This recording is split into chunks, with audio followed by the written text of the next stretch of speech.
Hey, what is up, guys? Bruce Lee are back at you again with yet another banger of a toy review.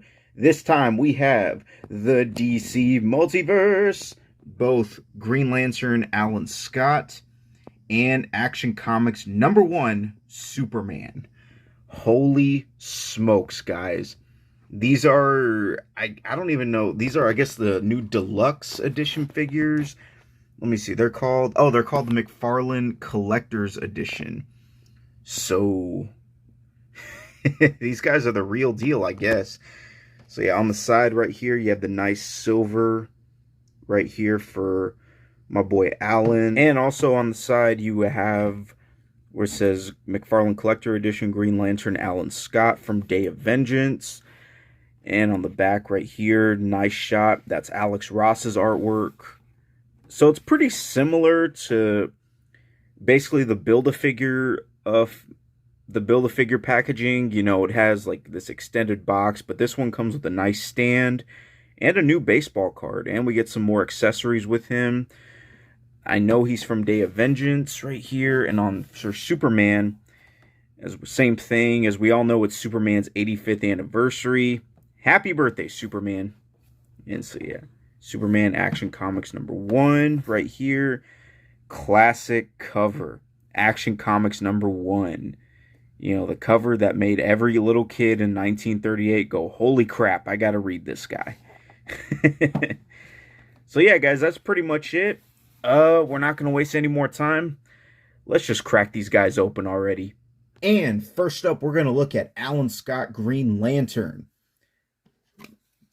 This is stand that he comes with. The regular stand has the shiny reflective DC logo right here. He does come with a green accessory. This is like a punching type of accessory right here. Very cool. And you can just fit it onto his hand like that. So yeah, just fit that like he's punching somebody. It is kind of in the shape of a fist too, so that's really cool.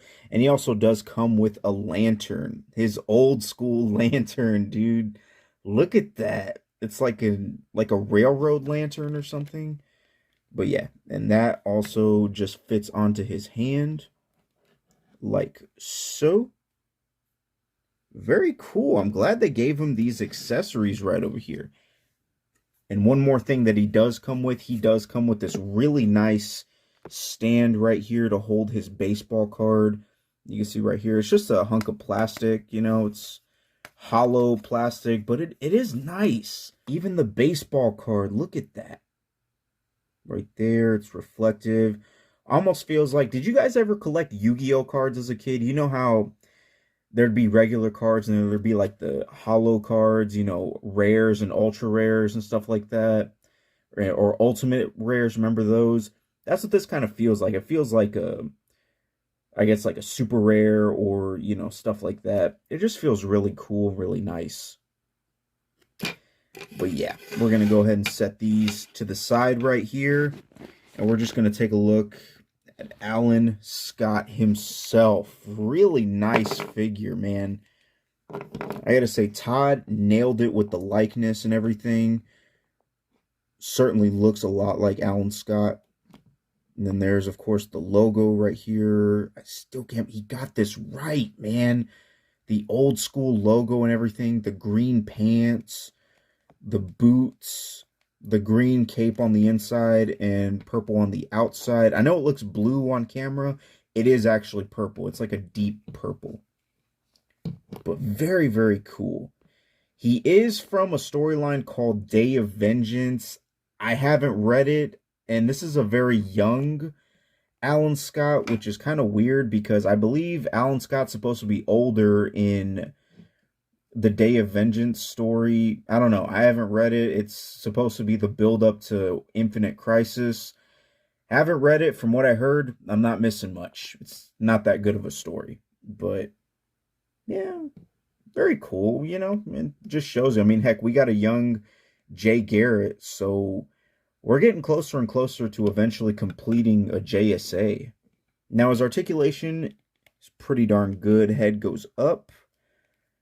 Pretty decent amount. You know, this back hair piece right here does hinder it. This part right here, that does suck, especially because he's a flying character. Head goes down very good amount. He does have good amount of head tiltage right here. Head also goes left and right. He does have a backward crunch that definitely helps with flight poses right here. And not much in the forward of ab crunch. He does have upper torso swivel as well as waist swivel. He does have the butterfly joint right here. Arms go in and out. Bicep swivel.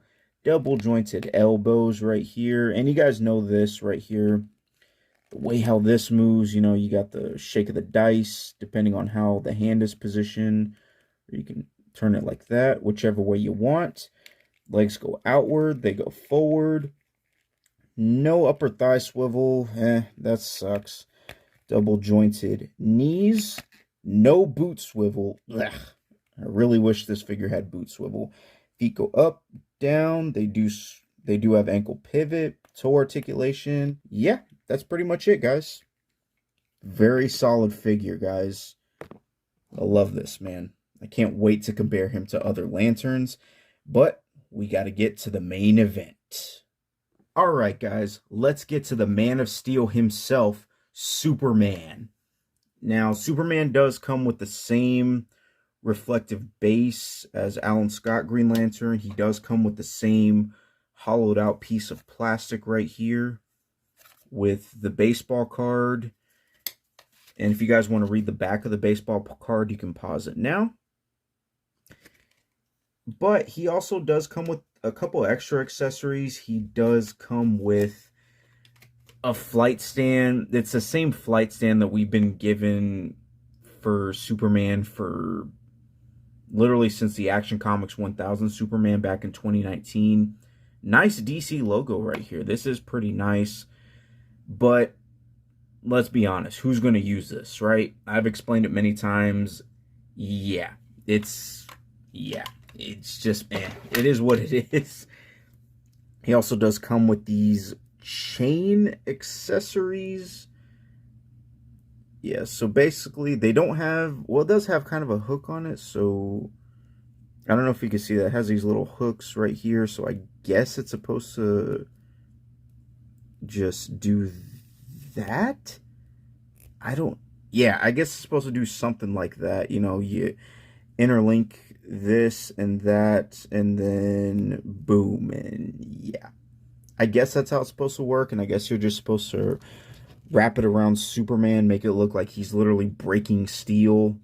You know, okay, you know, he's called the Man of Steel, so I guess it works. I don't know.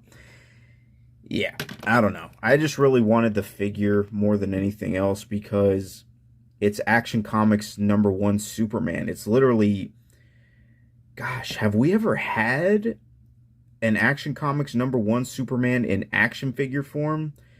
I don't know. If so, please, you know, correct me down in the comments section down below. I don't think we've ever had one. Not the one that looks like this. It looks just like the cover and everything. You can see the only red that he has is the cape and the trunks. That's it. This is before the yellow S shield and everything. You know, you can see a lot of the things that evolved over time. You know, he always had the belts, he always had the trunks, but everything else is just straight blue. You know, so it's like spandex. And the very first Superman S shield. Mine does have a little nick in it. You know, a little QC issue. Not a big deal. The logo still looks nice. And I'm surprised that they gave this guy pupils. Look at that. Very classic 1940s head sculpt. And this is before the S curl, I believe. Yeah, because in the original comic, he just had straight, like, black eyes. Like, these were supposed to be, like, blacked out. Todd went the extra route and said, nah, give him pupils. So, classic, you know, blue-eyed American boy, you know, as we can see. As you guys can see from my Superman right here, exact same body, you know, same thing. So, yeah, I'm not going to go into articulation, really. I just wanted to compare and contrast this Superman, see how he holds up to other Supermans. And he holds up pretty well. So anyways, with that out of the way, guys, we're just going to get straight into comparisons. All right, guys, first thing I wanted to do first was compare him to Hal Jordan, Green Lantern, and John Stewart. And yeah, I'm primarily going to be doing Alan Scott comparisons. Superman is kind of the oddball out, but he fits in well with everyone else. So if you want to, you could do multiverse crossover stories, you know, whenever if you're playing with your figures or just, I don't know. Bottom line, you could still have him in your collection, but yeah, Alan fits in a lot very well with the Green Lanterns. You know, he fits in well with Hal as well as with John over here. So yeah, very cool to see these guys together. And I had to, guys, I had to bring out pretty much a combination of JSA figures that we have. So we got the Black Adam movie Dr. Fate, the Black Adam movie Hawkman, the Black Adam Megafig, Atom Smasher, Cyclone.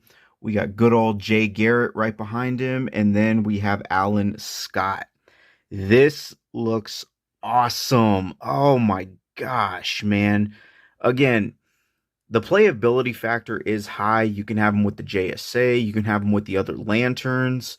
It's really cool to see him be mix and match with all these different characters and stuff like that. So this is really cool. I'm really happy. Even though, yeah, let's face it, two figures over here are they're the only ones from the comics. So, and I know we're getting a Hawkman pretty soon, so that's going to be cool. Hopefully we'll get a better Doctor. I love this Dr. Fate, but hopefully we'll get a comic Dr. Fate. Yeah, we had the Injustice one, but that's a video game Dr. Fate. It's like, nah, come on, man. Give me the comic, man. Give me the classic. And then, of course, we got good old Cyclone and Atom Smasher. Man, dude, this rocks. I love this. So overall, guys, what do I think? What can I say? These are collector friendly right here. I can definitely understand, you know, the accessories, even though I am in the camp that's just like, dude, why didn't you just release this, you know, regularly for at the same retail price? I get it. Todd is trying to give us more bang for our buck. He's trying to give us more things like accessories, stands, you know, stuff like that. I personally don't see a point in it, but I get what he's trying to do. Because me, I'm a simple guy. I just want the figure. I want a number of interchangeable hands or maybe heads, and that's it. You know, I don't care for baseball cards or stands or anything like that, but I can understand why a lot of people would like this. I mean, why not? You know, heck, we get literally a first appearance of Superman, and on top of that, we get an Alan Scott to further collect and also eventually build up to our JSA collection. Oh, and I also wanted to point it out real quick. I forgot to. Alan's hand, it's in the shape. Oh man, I wish my camera could pick it up. Hold on. There it is. It's in the shape of the old school lantern. See, look at that. It's little details like that that I appreciate. So, yeah, I dig them both. I really like them. And of course, you have Superman here holding up my Optimus Prime. It's not a green car from the 1940s, but close enough. You know, what are you going to do? So, yeah, I like them. I think that they're worth it. So if you see them available, I got mine at Big Bad Toy Store. Yeah, just pick it up at Big Bad Toy Store. If you want to wait for your pre-order on McFarlane Toy Store, if you see it out in the wild, why not? Go pick it up. It's not bad. I like them both, and I'm happy to have both in my collection. And that's just going to about do it, guys. So thank you so much for watching my video. Please be sure to like, comment, share, and subscribe. Remember, grow older, grow wiser, get right, grow closer to God. Never be afraid to be who you are, and never stop being a geek. Thank you so much for watching my channel. This is Bruce Lear for Life, signing off.